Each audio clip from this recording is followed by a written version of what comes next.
Hello everyone, welcome to study squad. I am Shivani Chauhan. इस video में हम देखेंगे क्लास 8 हिस्ट्री की बुक का chapter 3 ruling the countryside के क्वेश्चन आंसर्स।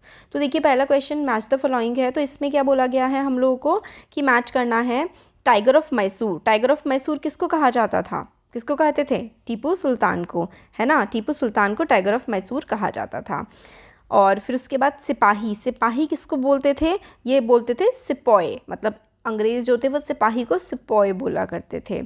और ये फौजदारी अदालत किसे कहते थे? जो फौजदारी अदालत होती थी ना, वो होती थी criminal courts.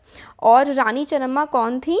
Lead an anti British movement in Kittur. तो रानी चन्नम्मा ने एंटी ब्रिटिश, अंग्रेज़ों के खिलाफ एक मूवमेंट छेड़ा था कित्तौर में। तो ये हमारे आंसर्स हो गए। ये हो गया, ठीक है। और फौजदारी अदालत होती है क्रिमिनल कोर्ट, सिपाही होता है सिपॉय, और रानी चन्नम्मा ने लीड किया था एक अंग्रेज़ों के खिलाफ आंदोलन के तौर में।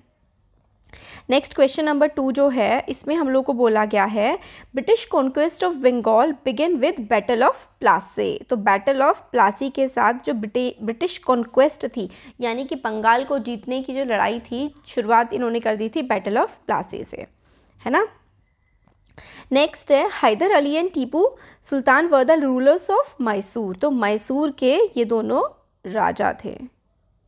Dalhousie implemented the doctrine of lapse, ठीक है, डॉक्ट्राइन ऑफ लैप्स इसने इम्प्लीमेंट करी थी।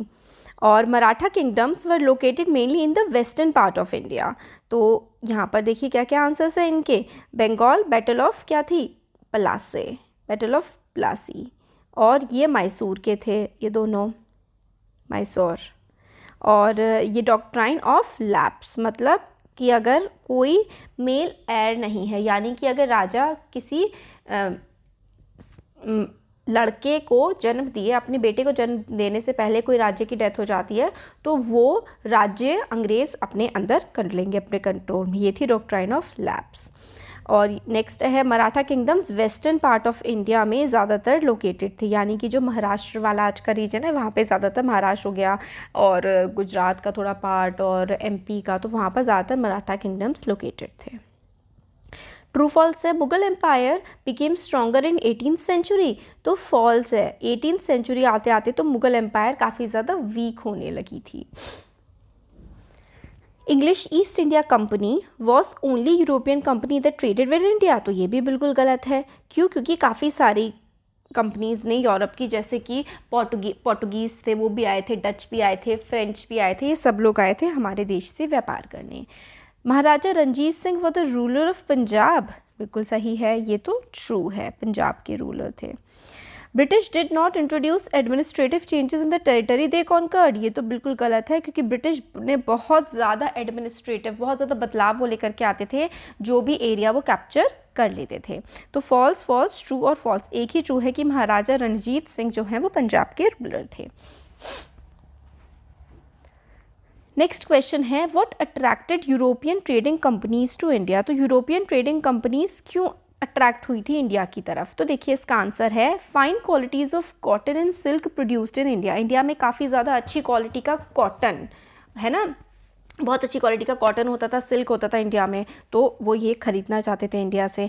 Indian spices such as paper, cloves, cardamom and cinnamon. तो काफ़ी सारे हमारे देश में बहुत अच्छी अच्छी स्पाइसेस होती थी, ये भी ये लोग खरीदना चाहते थे, उसका व्यापार करना चाहते थे। नेक्स्ट क्वेश्चन है what were the areas of conflict between the Bengal nawabs and the East India company. तो जो ईस्ट इंडिया कंपनी, यानी कि अंग्रेज़ों की जो कंपनी थी, और बंगाल के जो नवाब थे, उनके बीच में जो प्रॉब्लम्स थी, कॉन्फ्लिक्ट्स थी, वो किस वजह से थी? तो उसका आंसर देखिए, Bengal nawabs asserted their power and authority and refused to grant the company concessions। तो कंपनी क्या चाहती थी कि उनको जो व्यापार करने को, उनको ट्रेड ना बहुत ही सस्ते दामों पे करने को मिल जाए, बट जो बंगाल के नवाब थे उनको इस चीज़ों से नुकसान हो रहा था, तो वो चाहते थे कि कंपनी ठीक तरीके से टैक्स वगैरह दे करके अपना बिजनेस करे, बट कंपनी को इस चीज़ से प्रॉब्लम हो रही थी, क्योंकि बंगाल कुछ भी कंसेशंस, कोई भी रियायतें अंग्रेज़ों को नहीं दे रहे थे। Next point, they demanded large tributes for the company's right to trade. तो लार्ज ट्रिब्यूट्स यानी कि टैक्स वगैरह मांग रहे थे नवाब्स अंग्रेज़ों से। They denied the company any right to mint coins. तो वो उन्होंने मना कर दिया था कि कोई भी कॉइन की मिंटिंग नहीं होगी। मिंट का मतलब होता है, देखिए, सिक्कों को बनाना। कोई भी सिक्के वो लोग अंग्रेज हमारे देश में अपने देश के नहीं बना सकते, तो इसके लिए भी नवाबों ने मना कर दिया था। They stop the company from extending its fortification. Fortification का मतलब होता है उन्होंने अपने किले बनाने शुरू कर दिए थे अंग्रेज़ों ने। तो नवाबों को ये बात पसंद नहीं आ रही थी कि भाई हमारा देश है, हमारा एरिया है, ये अंग्रेज़ आकर के क्यों अपने किले यहाँ पर बना रहे हैं, क्यों सैनिक रख रहे हैं। तो इस चीज़ के लिए भी नवाब मना कर रहे थे। और क्या दिक्कत हो रही थी? Accusing the company of deceit, यानी कि धोखा। डिसीट का मतलब होता है धोखा, तो कंपनी धोखा दे रही है, ऐसा नवाब कह रहे थे। They claim that the company was depriving Bengal government of huge amounts of revenue and undermining the authority of the nawab. तो नवाब कह रहे थे कि भाई बहुत ज़्यादा रेवेन्यू, बहुत ज़्यादा पैसा जो बंगाल की सरकार कमा सकती है, नवाब कमा सकते हैं, सरकार नहीं, उस समय नवाब होते थे, बंगाल का नवाब बहुत ज़्यादा पैसे कमा सकता था अगर सही तरीके से पैसे ये ईस्ट इंडिया कंपनी उनको देती। बट ये तो चोरी, मतलब टैक्स वगैरह की चोरी कर रहे थे, काफ़ी ज़्यादा नहीं देते थे टैक्स अंग्रेज़। तो इस वजह से बंगाल के नवाब बहुत ज़्यादा परेशान थे अंग्रेज़ों से। It was refusing to pay taxes और writing disrespectful letters and trying to humiliate the nawab and his official. तो बहुत ही ख़राब भाषा में बात करते थे, गलत लेटर्स लिखते थे और उनके ऑफिशियल्स को, नवाब्स को बहुत ज़्यादा नीचा दिखाने की कोशिश करते थे। These were the areas of conflict between the nawabs and the East India company. तो बेसिकली बात थी पैसे की, कि नवाब्स को उतना पैसा नहीं मिल रहा था जितना उनको चाहिए था। बेसिकली ये जो अंग्रेज थे ये ज़्यादा से ज़्यादा प्रॉफिट कमाने के चक्कर में टैक्सेस पे नहीं करना चाहते थे, और यही लड़ाई का कारण बना था नवाब्स में और अंग्रेज़ों में, ईस्ट इंडिया कंपनी में। नेक्स्ट क्वेश्चन है, how did the assumption of Deewani benefit the East India company. तो जो दीवानी का अजम्पशन था, दीवानी देखते हैं अभी क्वेश्चन में क्या होता है। दीवानी राइट्स बेसिकली क्या होते थे? रेवेन्यू राइट्स होते थे कि कितना कर लोगों से इकट्ठा किया जाएगा, टैक्स, है ना। जब ये वाली पावर ईस्ट इंडिया कंपनी को मिल गई तो किस तरीके से उनको फ़ायदा हुआ? तो Mughal emperor in 1765 appointing the company as the diwan of the province of Bengal. तो क्योंकि मुगल एम्परर के पास कोई ताकत तो बची नहीं थी, तो कंपनी ने कहा कि भाई हमें नवाब, मतलब इसका दीवान बना दो, ईस्ट इंडिया कंपनी को पूरे के पूरे बंगाल के एरिया का दीवान बना दो, यानी कि कर इकट्ठा करने का काम हमें। पहले तो कर देना नहीं चाह रहे थे, टैक्स देने से मना कर रहे थे, फिर ये लोग धीरे धीरे करके इतने ताकतवर हो गए थे कि अब इन्होंने लोगों से टैक्स लेना शुरू कर दिया था ईस्ट इंडिया कंपनी ने। तभी तो धीरे धीरे गुलामी की शुरुआत हुई थी, है ना।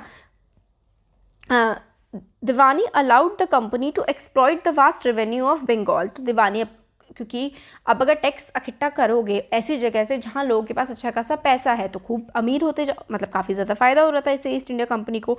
This solved a major problem that the company had earlier faced. Although its trade had expanded, it had to buy most of the goods in India with gold and silver imported from Britain. तो भले ही इनका trade बढ़ रहा था, but क्योंकि Britain के पास India में कुछ बेचने के लिए नहीं था, तो इनके पास क्या हो रहा था? अंग्रेज़ों को अपना सिल्वर से, गोल्ड से हमारे देश में ये लोग सामान खरीदते थे। The overflow of gold from Britain stopped after the assumption of diwani. अब क्योंकि ये लोग टैक्स इकट्ठा कर रहे थे लोगों से, तो जो सामान था वो भी सस्ते दामों में और पैसा दे करके खरीद लेते थे। पहले तो इनको गोल्ड और सिल्वर दे करके खरीदना होता था, बट फिर बाद में जो इन्होंने टैक्स इकट्ठा किया था लोगों से, उसी को पे करके ये लोग सामान अपना खरीद लिया करते थे। तो इससे गोल्ड और सिल्वर अब ब्रिटेन से जो पहले हमारे देश में आ रहा था वो नहीं आ रहा था, इससे कंपनी को और भी ज़्यादा प्रॉफिट हो रहा था। Now revenue from India could finance company expenses. These revenues they used to purchase cotton and silk textile in India, maintain company troops and meet the cost of building the company fort and offices at Calcutta। अब वो लोग tax इकट्ठा कर रहे थे, कौन? अंग्रेज। East India company ही फिलहाल अंग्रेज हैं। तो ये लोग इंडिया के लोगों से टैक्स इकट्ठा कर रहे थे, क्यों? क्योंकि इन्होंने पूरे के पूरे एरिया को कब्जे में ले लिया था। अब उस जगह से टैक्स इकट्ठा कर रहे हैं, वहाँ के लोगों से सामान खरीद रहे हैं बहुत ही सस्ते दामों में, और जो टैक्स इकट्ठा करा उसी थोड़े बहुत पैसे से सामान खरीद लिया, तो इनका तो प्रॉफिट ही प्रॉफिट हो रहा था। और वहाँ से ही ऑफिस बना रहे थे कलकत्ता में अपने, और बिल्डिंगें बना रहे थे, सारा का सारा इसी पैसे से सब काम उनका चल जा रहा था। ब्रिटेन से उनको कोई सोना चांदी लाने की ज़रूरत नहीं थी। नेक्स्ट क्वेश्चन है question number 7, explain the system of subsidiary alliance. Subsidiary का मतलब क्या होता है? जो नीचे हो। अलायंस का मतलब संधि। तो ये सब्सिडरी अलायंस क्या था? तो under the system of subsidiary alliance Indian rulers were not allowed to have their independent armed forces. तो सब्सिडरी अलायंस के अंदर क्या था कि जो इंडिया के रूलर्स थे, इंडिया के राजा वगैरह थे ना, अब वो अपनी आर्मी नहीं रख सकते थे। They were to be protected by the company but had to pay for the subsidiary forces that the company was suppose to maintain for the purpose of this protection.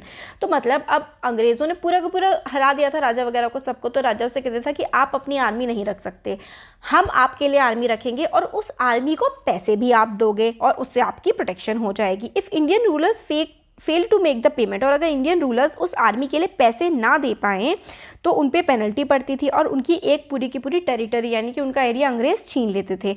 The state which had lost their territories on the ground were Awadh and Hyderabad. Awadh, Hyderabad और भी काफ़ी states ने इसकी वजह से, और भी काफ़ी सारे जो रजवाड़े थे उन्होंने अपनी ज़मीनें खो दी थी।